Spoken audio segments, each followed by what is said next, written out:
Good morning, কেমন আছো সবাই? আশা করছি ভালো আছো, সুস্থ আছো। আমিও এখানে বেশ ভালো আছি। আজকে সকাল থেকে ব্লগটা শুরু করলাম। এখন ঘড়িতে বাজে ঠিক 9:30, আর আজকে সকালবেলায় কিন্তু চা খাইনি। কি বলো তো, আজকে বাসি কাজ সেরে, স্নান টান সেরে, পুজো সেরে তারপরে রান্নাঘরে চলে এলাম। তো চলো, আশা করি আজকের ব্লগটা তোমাদের ভালো লাগবে। প্রথম থেকে শেষ পর্যন্ত অবশ্যই দেখো। তো এখানে দেখো, এদিকে চা খাওয়া হয়ে গেছে, আর তা করতেই চলে এলো একটা পার্সেল। আর কি বলো তো, এর আগের ব্লগে তোমাদেরকে বলেছিলাম যে আমরা বাইরে যাব। তো বাইরে যাওয়ার জন্যই আর কি এক দুটো ড্রেস অনলাইনে অর্ডার করেছিলাম, কিন্তু আমি ভাবতেই পারিনি যে এত তাড়াতাড়ি আর কি চলে আসবে। তো যাই হোক, আজকেই আমরা বেরোবো, আর আজকেই দেখো চলে এসেছে। তো খুব সুন্দর লাগছে ড্রেসটা আমার। তোমাদের কেমন লাগছে অবশ্যই কমেন্ট করে জানিও।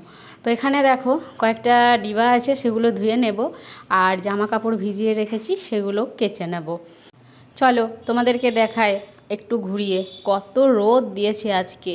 আজকে না, আর বেশি কিছু তোমাদের সঙ্গে শেয়ার করতে পারবো না এখন। ফটাফট কাজগুলো করে নিই। আর এখানে দেখো জোয়ান গাছগুলো লাগিয়েছিলাম, একেবারেই শুকিয়ে যাচ্ছে, কেন জানি না, হয়তো রোদের কারণেই শুকিয়ে যাচ্ছে। বাট আমি এটা ঘরের মধ্যেই রেখেছিলাম, কিন্তু তোমাদের দাদাভাই বলল বাইরে রাখো, হাওয়া বাতাস পাবে, কিন্তু ঘরেও পাচ্ছিল জানো, তাও এরকম শুকিয়ে যাচ্ছিল। তো যাই হোক, চলো এখন বাইরেই রেখেছি। আর এদিকে চলো রান্না বান্না করে খাওয়া দাওয়া করে কিন্তু বেরোতে হবে।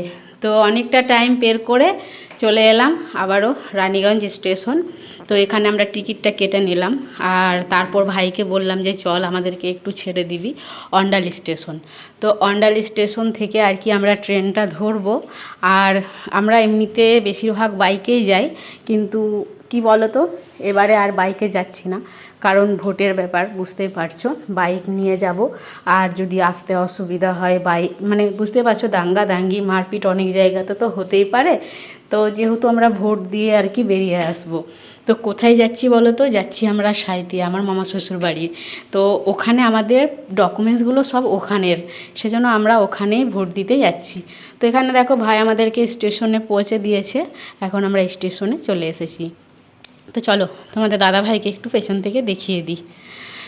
তো অন্ডাল স্টেশন, এতগুলো সিঁড়ি, তোমাদেরকে কি বলবো, এতগুলো সিঁড়ি আর কি চেপে একেবারে আমি পুরো হাঁপিয়ে গেছি। আর কি বলো তো, অনেক দিন হয়ে গেছে আমরা আর কি ট্রেনে বাসে চড়ি না, বেশিরভাগ মানে জায়গায় গেলে আর কি বাইকেই যাই। আর হ্যাঁ, যেটা বলছিলাম যে আমাদের ডকুমেন্টসগুলো সব ওখানের, সেজন্য আমাদেরকে আর কি ভোটের জন্য ওইদিকেই যেতে হয়। আর কি বলো তো, রানীগঞ্জে আমাদের বাড়ি ঠিক কথায়, কিন্তু ওটাও আমাদের একটা বাড়ি, সাঁইথিয়াও আমাদের বাড়ি। তো এখানে দেখো আমরা ট্রেনে বসে পড়েছি, 2 ঘন্টায় জার্নি করব পাক্কা। 5টার সময় ট্রেনটা ধরলাম, আর ওখানে নামবো গিয়ে ওই 7টা 10-15 এরকম হয়েই যাবে।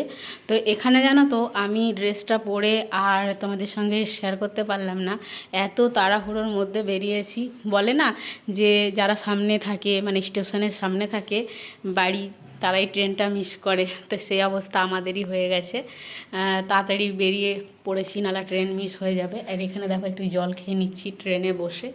আর ওই যে তোমরা শাঁকা পলাগুলো দেখলে কেমন লাগলো অবশ্যই কমেন্ট করে জানিও, আর আমাকে চুড়িদারটা পরে কেমন লাগছে সেটাও কিন্তু জানিও। ঠিক আছে, চলো। কেমন লাগছে এখন পর কিন্তু আমরা ঠিক লাগছে বাড়ি। তো এখানে এসে তোমাদের দাদা ভাইয়ের প্রচণ্ড শরীর খারাপ হয়ে গেছিলো, যেহেতু ট্রেনে উল্টো সিটে বসে এসেছে সেই জন্য। তো এখানে দেখো আজকে হচ্ছে মাদার্স ডে। তো মাদার্স ডের জন্য আমার শাশুড়ি মাকে গিফট করে দিলাম এই ফোনটা। কেমন লাগছে তোমরাই বলো। তো কিনে রেখেছিলাম অনেক দিন আগে, কিন্তু দেওয়া হয়নি। তবে ভাবলাম যে যখন ভোটের ডেটটা, মাদার্স ডের ডেটটা একই সময় পড়েছে কাছাকাছি, তো তখনই যাব, আর তখনই মাদার্স ডে গিফটও দেওয়া হয়ে যাবে।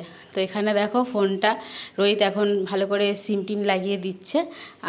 আর পুরনো ফোনটাকে মাকে বললাম যে তুমি ওটা রেখে দিও তোমার কাছে, আর এই নতুন ফোনটা তুমি নিও। তো তো মাদার্স ডে গিফট দেওয়া হয়ে গেল, আর মা ভীষণ খুশি হয়ে গেছে গিফটটা পেয়ে।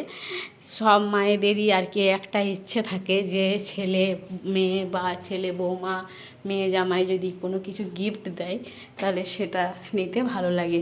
আর এদিকে কি বলো তো, আমার মাকে ঘরে রেখে গেছিলাম, মায়ের জন্য ফোন কিনিনি, মাকে এর আগেই ফোন দিয়েছিলাম। তো মা বলল আমাকে আর ফোন দিতে হবে না, মানে আমার মা বলল ফোন দিতে হবে না, তুই তো আগেই ফোন দিয়ে দিয়েছিস, এবার আর ফোন দিতে হবে না। তো মাকে আমি 50 টাকা দিয়ে গেলাম, বললাম মা তুমি 50 টাকার মিষ্টি খেয়ে নেও, কারণ আমরা তো থাকছি না সেই জন্য। তো এখানে দেখো চলে এসেছি, ড্রেস চেঞ্জ হয়ে গেছে, আর তোমাদেরকে একটু ঘুরিয়ে দেখিয়ে দিই। এই যে বীরভূম ডিস্ট্রিক্ট না, শুধু ঠাকুরে ভর্তি, ঘরটা দেখছো শুধু ঠাকুর, চারিদিকে ঠাকুর। তো এখানে দেখো এখনও মেকআপ তুলিনি, তবে মেকআপটা তুলবো। এইমাত্রই জল টল খেলাম, মিষ্টি খেলাম, তারপর রাতের খাওয়া দাওয়া আছে। তো আজকে ছোটো মামারা বাড়িতে নেই, ছোটো মামা মাইমা আর আমার পুচকি ননদ কেউ বাড়িতে নেই, ওদের প্রোগ্রাম আছে।